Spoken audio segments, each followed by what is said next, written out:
Vega Jewelers exclusive luxury bridal jewelry exhibition 6th and 7th December Hotel ITC Grand Bay Beach Road, Vizag. విదేశాల్లో చదువుకోవాలనేది ఎంతో మంది విద్యార్థుల కల కదా. కానీ చేతిలో చిల్లి గవ్వలేక బ్యాంకులో అధిక వడ్డీలకు రుణాలు తీసుకోలేక ఆ కలలను కళ్ళలుగానే మిగుల్చుకుంటూ ఉన్నారు.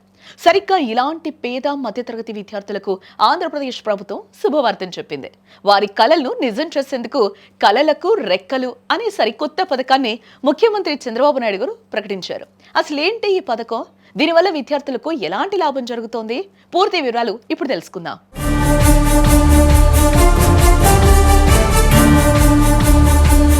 ఉన్నత చదువుల కోసం అమెరికా వెళ్ళాలి, లండన్ వెళ్ళాలి అని ఆశపడే విద్యార్థులు మన రాష్ట్రంలో లక్షల్లో ఉన్నారు. కానీ విదేశీ విద్య అంటేనే లక్షలతో కూడుకున్న వ్యవహారం. ఆస్తులు అమ్మితే గాని చదువుకోలేని పరిస్థితి. ఒకవేళ బ్యాంక్ లోన్ తీసుకుందామన్నా వడ్డీల భారం తడిసి మోపడవుతుంది. ఈ సమస్యకు శాశ్వత పరిష్కారం చూపిస్తూ ఏపీ ప్రభుత్వం కలలకు రెక్కలు అనే పథకానికి శ్రీకారం చుట్టింది. మన్యం జిల్లా పర్యటనలో సీఎం చంద్రబాబు ఈ పథకంపై కీలక ప్రకటన చేశారు.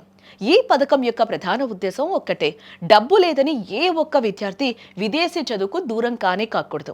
సాధారణంగా ఎడ్యుకేషన్ లోన్లకు బ్యాంకులు 10 నుంచి 12% వడ్డీలు వసూలు చేస్తాయి కదా.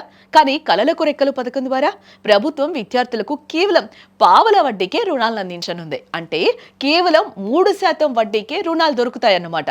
మిగిలిన వడ్డీ భారాన్ని ప్రభుత్వమే భరిస్తుంది. దీనివల్ల తల్లిదండ్రులపై ఆర్థిక భారం భారీగా తగ్గుతుందని చెప్పుకోవచ్చు.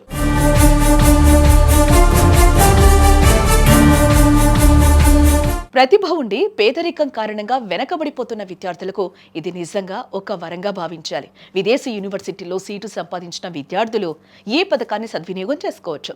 గతంలో ఇలాంటి పథకాలున్నా వాటిని మరింత మెరుగ్గా పగడ్బందీగా అమలు చేసి అర్హులైన ప్రతి విద్యార్థికి న్యాయం జరిగేలా చూస్తామని ప్రభుత్వం చెప్తోంది. మన విద్యార్థులు ప్రపంచ స్థాయిలో రాణించాలన్నదే ఈ పథకం యొక్క లక్ష్యం. మొత్తానికి కలలకు రెక్కలు పథకం నిజంగానే పేద విద్యార్థుల కలలకు రెక్కలు తొడిగి వారిని ప్రపంచ స్థాయి నిపుణులుగా మార్చడంలో కీలక పాత్ర పోషిస్తుందని ఆశిద్దాం.